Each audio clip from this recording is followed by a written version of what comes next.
U.S. productivity is a big deal because over the long view of human history, productivity is the way that we collectively get wealthier. That's McKinsey partner Charles Atkins. He says if we want to grow wealthier and more prosperous as a nation, we really have to get more productive by generating more output with each hour that we work, which is really quite a simple insight, but a really important one because we very often get lost in the day-to-day dramas of the business cycle of employment and unemployment fluctuating over time. So what exactly is productivity?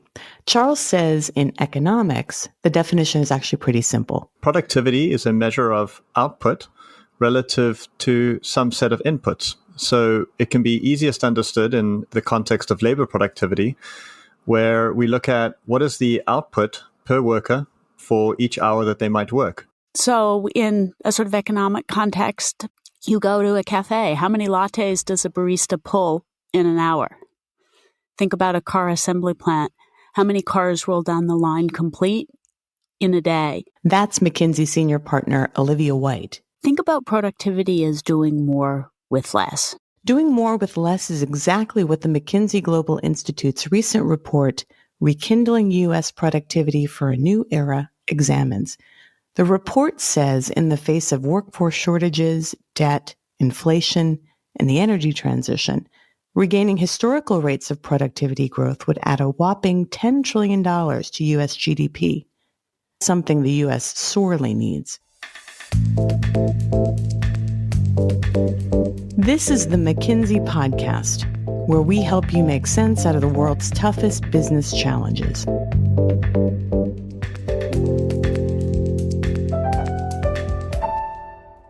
Olivia, I was thinking a little bit about the community that I live in. I am based here in Massachusetts, and we've got biotech communities and huge healthcare systems. Thinking about how companies settle into particular cities, particular states, how is that reflected in our research? So we looked at the productivity of all U.S. states, and there are 25 states that have below average productivity and below average productivity growth.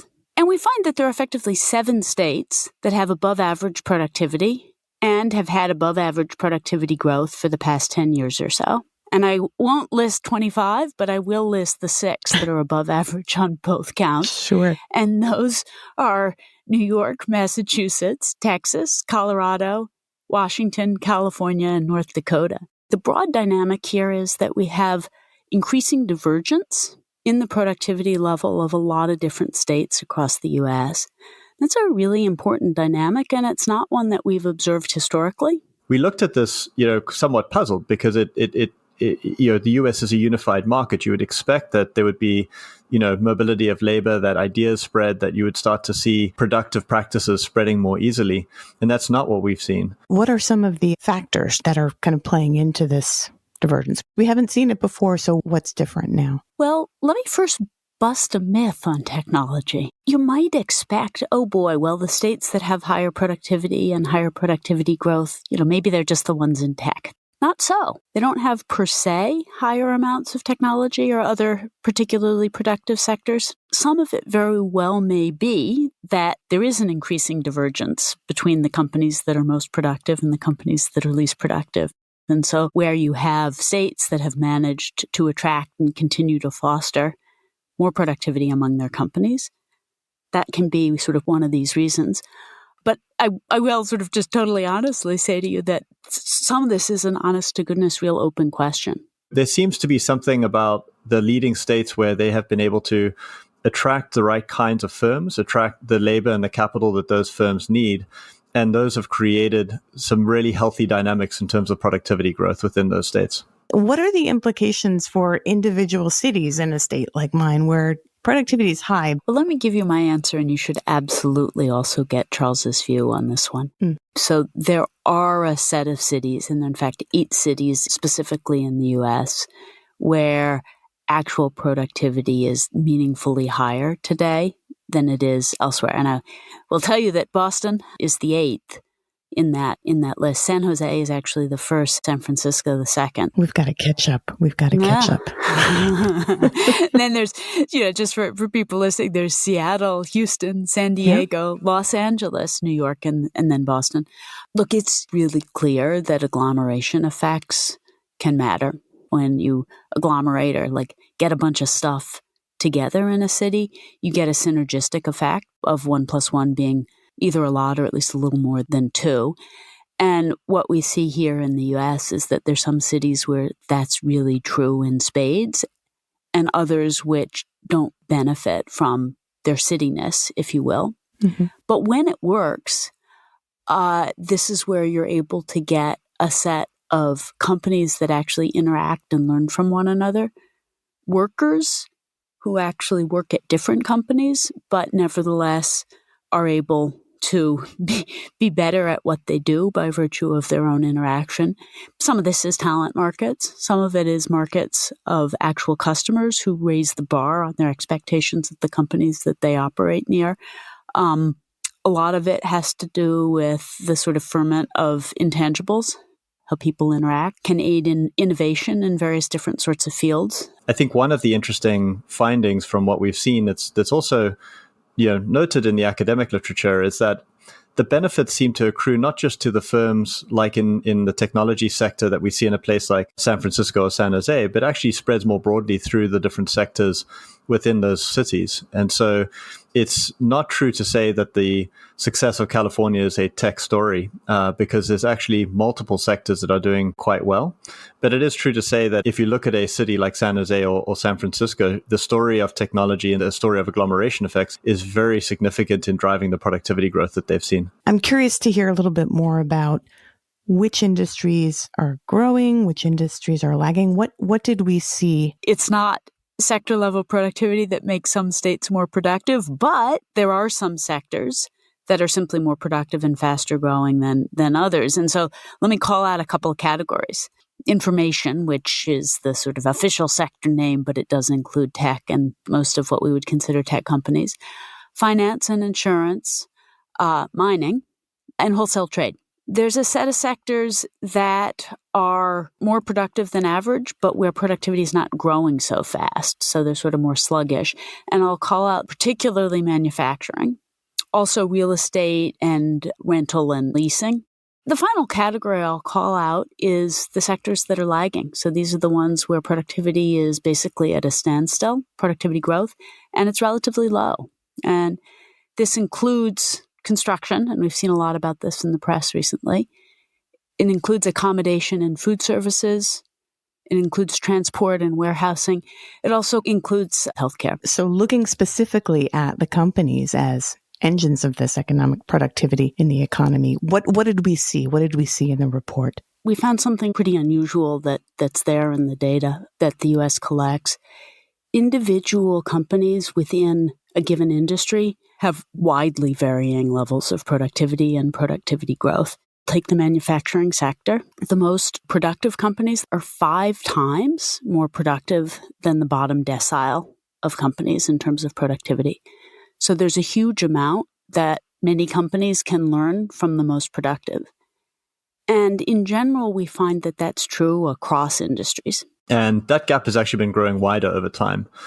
And when you want to understand why is it that, our productivity growth rate is slowing down, it's actually not slowing down at the level of those top 10% of companies. They are actually growing more productive at a rate that is at least in line with historical growth, and depending on the sector, sometimes exceeding the historical growth rate. The question is more, why is the other 90% falling further behind? And it's true that is a key pattern to understand what it will take to unlock productivity growth, because understanding the dynamics at a firm level by which some firms can take technology, take skilled labor, and derive business benefit from it actually is the key to understanding what is happening in productivity growth in the U.S. economy. Thinking about companies that are getting this right, are there any examples that come to mind? There's a company by the name of Dot Foods, and what's interesting about them is that they're in a sector that is viewed as a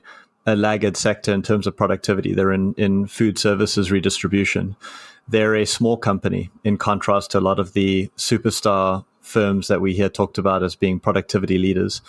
And they're based mostly in rural areas, in contrast to many of the other firms in cities. And, many of the same things that I just spoke about are inherent in their success story. They, digitized early. They, reconfigured their organization around their digital infrastructure and digital engagement of their customers. And they were able to find and attract scarce talent, even in the areas that were able to really benefit from them. And they're now one of the largest food services redistributors in the United States. Olivia, what can companies do to improve productivity? Look, let me give a couple things sort of even from the CEO seat. So number one is prepare for the future war on talent. Labor markets are going to be tight in some form for the foreseeable future, and human capital plays an incredibly important role. As you're look at hiring people for talent and whether or not they have relevant experience, don't focus just on credentials. Where does somebody have a degree from? Make sure once you bring people in, you're really investing in on-the-job training and rotation programs that build skills over time.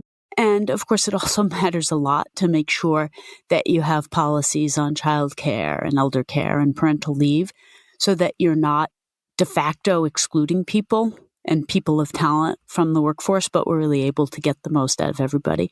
Second broad thing is digital transformations are important. Commit to that transformation with real goals and shared accountability. Make sure that your investments aren't just in technology, but that you're investing in the research and development and the intangibles that actually allow you to create business operations that are designed around your goals and make the technology serve your goals rather than the other way around. Most firms have actually made investments in technology, but very few have actually gotten the benefits. What we find is that the companies that are getting the benefits tend to do a couple of things right. They tend to be able to bring together skilled labor that's more suited to utilizing that technology. Or even more importantly, they reconfigure their organizations and the workflows and operations within their companies to take the benefit of both the technology and the skilled labor. And then finally, they also will start to invest in reskilling programs and other form of intangible assets like brand and advertising, et cetera, that will help them really get the benefits of those investments in technology and people. And so, when we see it as, what's holding many of those companies back, it's not for lack of trying to invest in technology, but in many cases, it's often for the inability to fully capitalize on those benefits by not necessarily reconfiguring those organizations or being able to attract the types of talent that you need to capitalize on them. And that is where we see a big opportunity for any business leader to start to make a real difference, not only to their firm, but in aggregate productivity as well. Technology and the efficient use of technology really matters. It's easy to say, and I hear a lot of CEOs and executives say, we've invested a tremendous amount in technology, but we haven't seen it in our productivity or in our margins.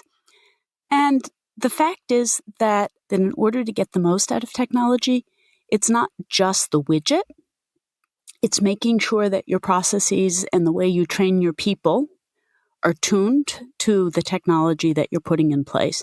Did the research look at productivity across other countries, and what's the comparison there? Yeah, so this is an incredibly important question. And, this research focused on the U.S., but we did look elsewhere for a baseline comparison. If you look at the U.S., productivity growth in the U.S. over the real long haul, so since World War II, has been at about 2.2% per year.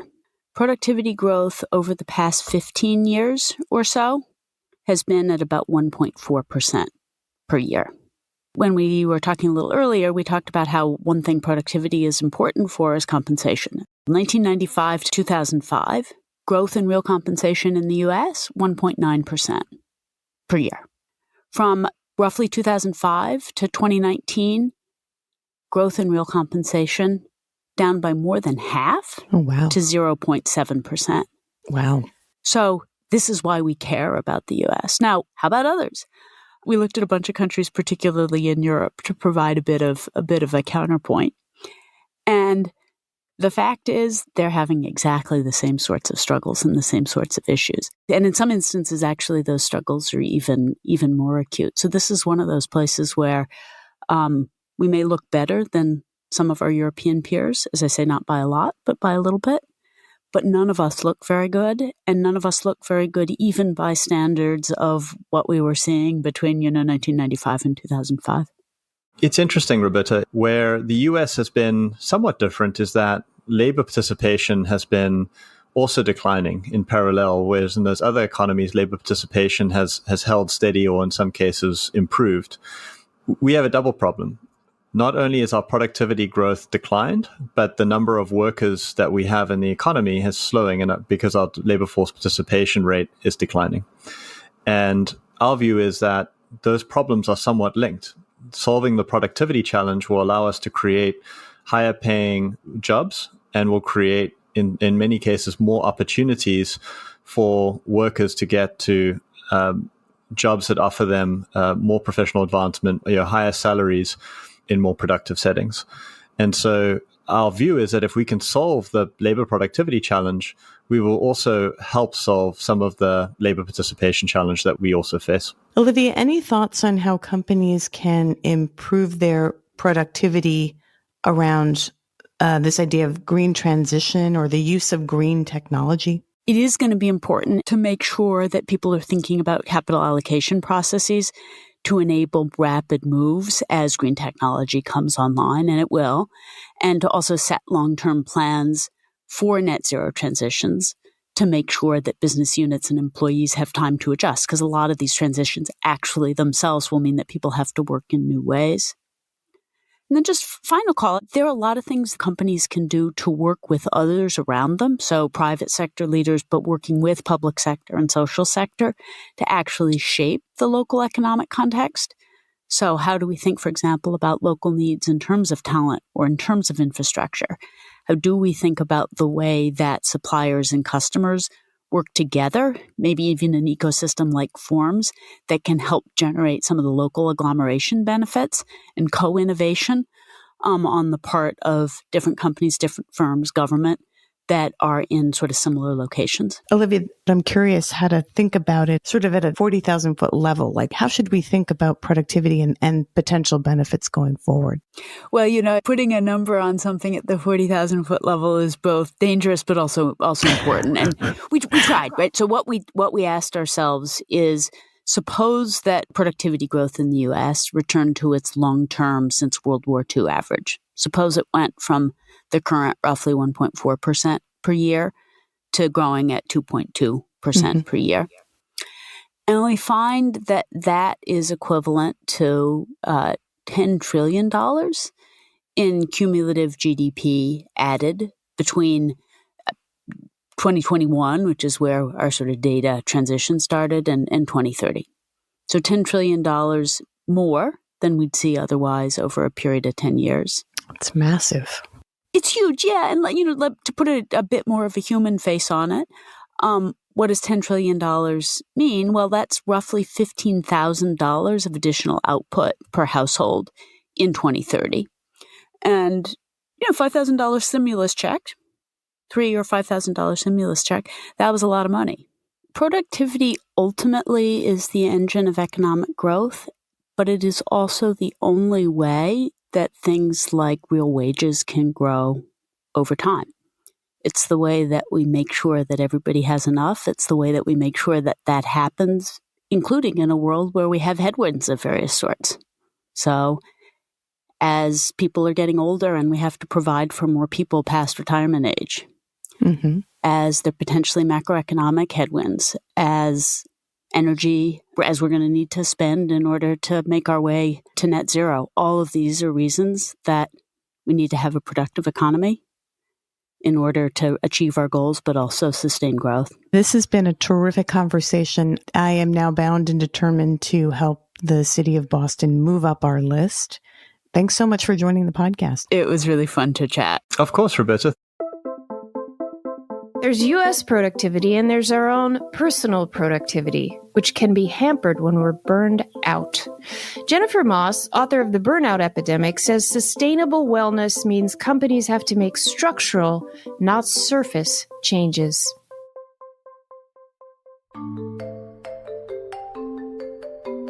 I look at burnout prevention being an ecosystem that all needs to be working together to actually become eventually solved.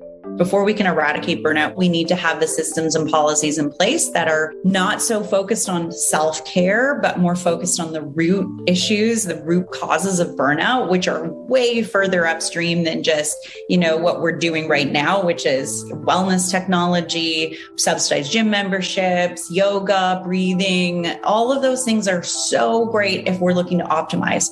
But when you look at 85% of the global workforce feeling like their well-being has declined, those things aren't actually going to work. Right now, it's just too disparate, two groups, us and them, trying to solve for burnout. And that's why it's failing. We need to be looking at this as a crisis and stopping and pausing and saying, why are we still doing things that we did March 17th, 2020? This is endemic at this point. So we need to start creating more sustainable ways of working in this moment. That means, 10 hours, 12 hours of video conferencing is not sustainable. What I keep seeing here are these big declarations from companies, we gave a week off to our burnout employees. There's so much irony to that. I mean, you've burned them out, so you're giving them a week off. Have you changed any of the workload so that when they go back, that they're not dealing with the debt, essentially, that they've created by being away for a week? The first thing that we should be doing is asking, how do people feel about the holiday party? How do people feel about, this yoga that we're doing right now? How do people feel about this app that we gave you to help you meditate? And yet you're working 70 hours a week. Even just being able to talk about mental health at work is a better perk than helping you to meditate when you're really mentally unwell. Positive gossip is one of the greatest interventions that we could be using inside of our organizations. We have social contagions, and that can be anything from loneliness, divorce, to happiness and gratitude. We should be saying, hey, that presentation that you did last week, it was so good. And I actually took these 2 key points and I brought it back to my team and I actioned it. And what I saw was really valuable. Like, I noticed my team working differently. They were more collaborative. So thank you for that. That's showing that you are empathetic. That's showing that you listened. That's showing that you're actually bringing this into the fold and into your work, and it's making it better. I mean, that for that person has such long-lasting impacts on them from a standpoint of their own sense of self-efficacy. And then that just continues to become this contagion effect, this network effect of high productivity, high sense of self-efficacy and value. And then every boat is lifted when we behave that way.